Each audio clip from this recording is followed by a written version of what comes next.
vetting, we should continue the vetting and have whatever dealt with as they've said. You should bring the evidence. That's after the event. But as for allegations, you are in this country. People make a lot. If you are going to investigate every allegation, we will not make a move. Thank you so much. Jacob Adekuka is former chairman of the NDC, and his views are a reflection of the NDC that the vetting should continue, and that's the minister designate in picture. And I wish he can actually talk to me, but let me just try. Let me see if I can talk to the minister designate. Honorable, can you just share what? I came for vetting. Okay, sure. So like you said, he is not ready to talk. But I have with me the appointed, CEO of Cocoa Board. Please let me take a word from you. Let me take a word from you. Let me. I want to take a word. Just a word. Okay. So Shamima, good afternoon. Shamima, I know you've been here to monitor this very vetting, but are you disappointed that there's been this sort of stalemate? Well, I don't know if disappointment is the word, but I think that the honourable members should be more reasonable in terms of the demands that are made. Hey, Defence Minister, I'm live, so I'll speak to you shortly. Right. So I'm hoping that whatever decision they take in conclave would be to the benefits of the public, because honestly, I think the reasonable course of action should have been and shouldn't have been difficult to be agreed upon, that once the candidate is here and was ready to go through the vetting, the candidate, is not the one that has made the claim against, the MPs.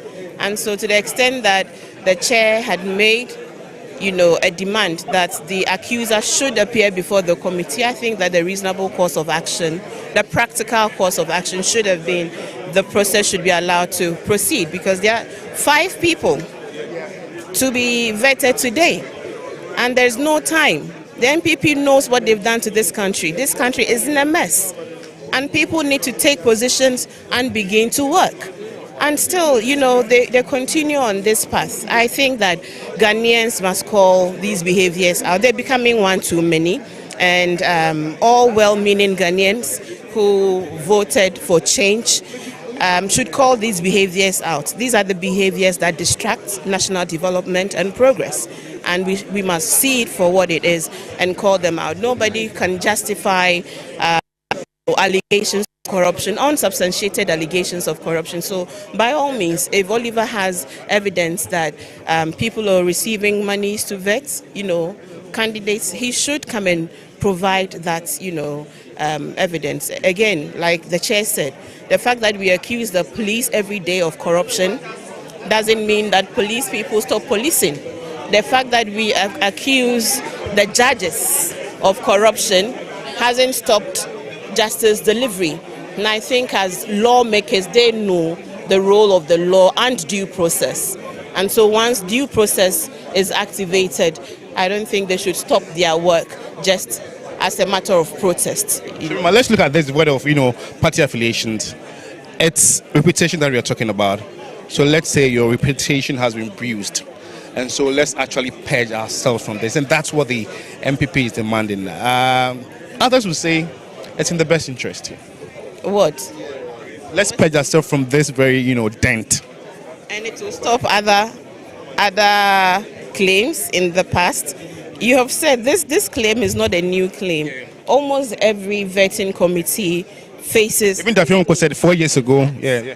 I was in the media when PC Apia-Ofori, who was a member of the New Patriotic Party, made similar claims against his own side. You recall? That was 4 years ago. Yeah. It's not 4 years ago. PC Apia-Ofori, that was a couple of... But Dafion made one that said within the party 4 years, but the proceedings...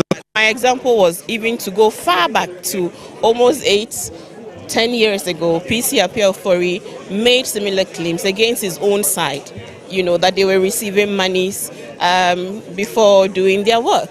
So such claims have always come up, and if I think that Parliament as an institution should have a more robust, response to dealing with that. But suspending work and holding the entire nation to ransom because of a claim that a citizen outside the precincts of Parliament has made on his social media platform is stretching it a bit. Yes, thank you so much, Shamima. Shamima is with the government communications, and she's also sharing in this very development, and her views are still that of the parties, and so she expects the vetting to go on. At least there are 5 ministers designate that are expected to be vetted today, and so it should actually go on.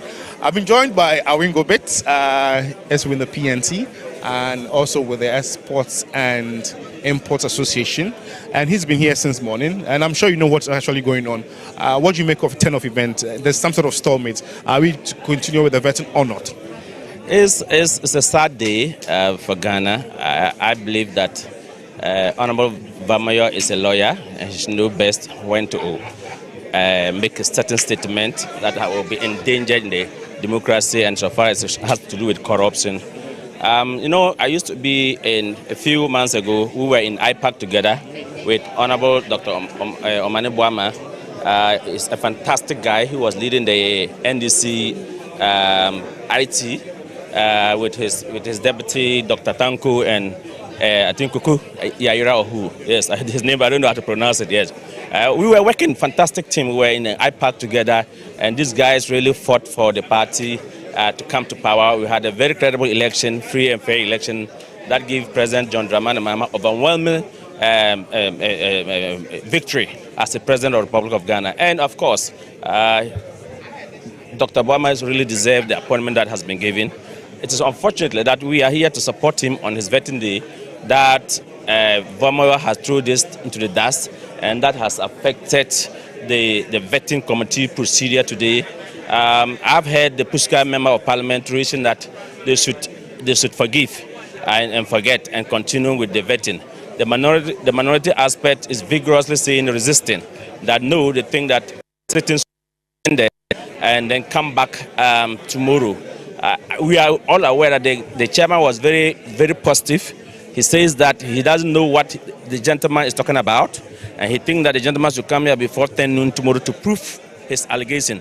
I was thinking that after making this public declaration, this is a bold chairman. Minority caucus should have helped him for the vetting to continue, because I tell you, the Honorable Minister Designate has been here since in the morning. I'm so more than 2-3 hours sitting here waiting for this vetting to come. Guess for this issue to crop up and brought disruption. But I am happy that the minority leader have requested that they should retire to their chamber to discuss and come back. We are only hoping and pray that they will build consensus as leadership there, and then can come back so that they can go ahead with the vetting, because the president really needs this minister to be at post to be able to take certain decisions. So far our is concerned, it is important that we have the defense minister being vetted today, designate being vetted today, and if possible, at the end of the day, if committee members, so be it, see him to perform and creditably, will go ahead to do their report. And of course, we know that one minister designate is hanging. Committee will have to finish their report. Remember, I think one of the ministers was vetted, and then I think Land and Forestry Minister, Ama Kofi Bua. So the committee, so far so good, apart from this scandal, and I'm scandalous that such an hostile lawyer, such an activist could make such allegation. But I don't know if he has any evidence. I'm happy that the committee do not sweep it under the carpet, but the committee is summoning him to come before. So members of the committee, vetting committee, should just please and both divide. And I know that the majority are ready to vet. It is the minority that is resisting. And I'm happy that they are retiring to chamber to build consensus. Let us hope and see that and pray that they will build consensus and come back, and then we'll see the way forward. But I think that Honorable Omane Boama deserves the seat that the president has nominated. Samson Awingo is expecting that some consensus will be built after committee comes from conclave, and he is with the Export and Import Association. And if you just tune in, you're watching TV3. This is the coverage of the Ministry of Vetting, and committee has gone for conclave. It's just a matter of fact that Oliver Baker-Vomo has made some comment, and that was what has brought every business to a stalemate. And we still want to get some reactions from some persons that came here to support. Deputy Director of IT and Elections of the NDC is here, Dr. Computer. And I know you are very furious about what is going on. How furious are you? No, well, it's expected. We had prepared for it. I knew, and my boss is well prepared for all this eventuality. You shouldn't expect him to have a free flow. This is a director of election who led the charge for us to chalk 57.7% and then demolish the NPP to a very disastrous defeat of 38.2. So what do you expect? They must flex their muscles on this thing. Otherwise, some of the issues and you saw it on the platform. What they were doing is virtually because he led the charge. And then he's the one who caused them. But the MPP was also saying it's not about the nominee.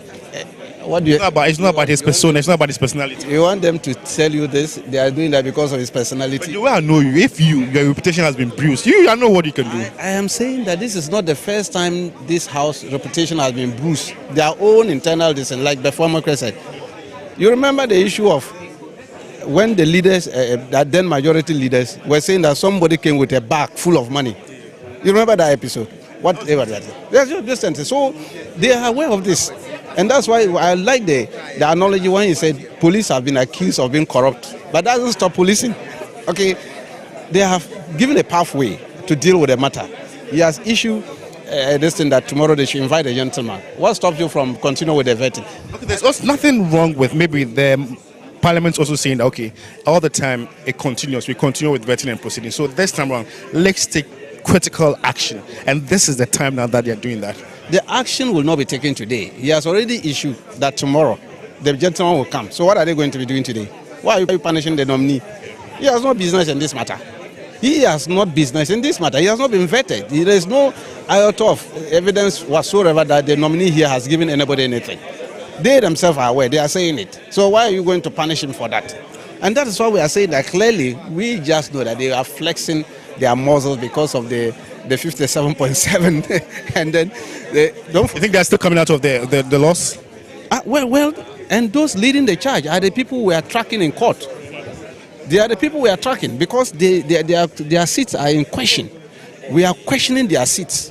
And because some of them have run away from service, that is why they are doing this. The court is looking for them to serve them because we have issues with their seats. And interestingly, they are the people who are speaking louder. When you know that your seat is shaky, the thing you have done, because of some crooked electoral officers, you have found your way into the house. Look at what they are doing. We will look for them. The bill will find a way of getting them. Dr. Computer is the Deputy Director of IT and Elections of the NDC, and he feels the MPP is actually trying to flex their muscles, and reason they're trying to just, take the nominee through this very whole process. But Dr. Austin Game, he is a labor consultant. I saw him here in the morning, and I think he's on the phone, so let me just pause right here. Dr. Austin Game, I saw you in the morning, and I know you've been waiting for a while, and so this very development will not be of interest to you at all. What do you make of it? Well, this is a small difference. It's a difference, it's not a conflict. It's not a major issue. It's a difference of appreciating the concerns being raised by the public, and they want to find ways and means of addressing it. Now, when there is a perception, the way to handle perception is not to take a position. If you take a position on perception, you will not be addressing the perception and therefore finding a lasting solution that you don't repeat the same thing tomorrow. The people who triggered this, or the personality who triggered this, has to be dealt with, as said by the chairman, and the concerns being expressed by the minority are all valid. But suspending the sitting, not vetting at all, based on perception that has not been addressed, does not help matters. So I will urge them, and I've gone to talk to them anyway, that they should find ways and means of resolving the differences between them. It's not a major conflict. It's not a matter that is something that can kill, should bring this nation to a halt. So I would urge them to speak to one another gently and find a way of resolving the matter without further aggravating and creating further polarization in the country. I think that's what I suggest them to do. You know, issue of reputation is very, very key. So everybody wants to, protect their integrity and their reputation. Oftentimes, when it happens, very continues. So what if this is more like the MPP trying to, let's say, make sure that we resolve this once and for all and ensure that we don't come back to the same, problem? I think both sides have agreed that this is a matter that should be of concern to them and the whole nation at large. So they want to find ways and means of resolving this kind of canker. And they have agreed in principle that, and the chairman has directed the clerk to the committee to invite Mr. Vomawo to appear before them tomorrow, which means that they will not be sitting as usual tomorrow morning, but they'll be dealing with this matter as long as they can to resolve it once and for all. Now, so with that at the background, it is inappropriate for both parties to have an entrenched position. When you take a position, these are the costs. The cost, you'll be operating in the red zone, and you'll be repetitive of your error at the expense of everybody. The cost of sitting today, the cost of coming and not sitting today is very huge. And it's to the detriment of the 33, 34 million people of Ghana, not to the members of the committee.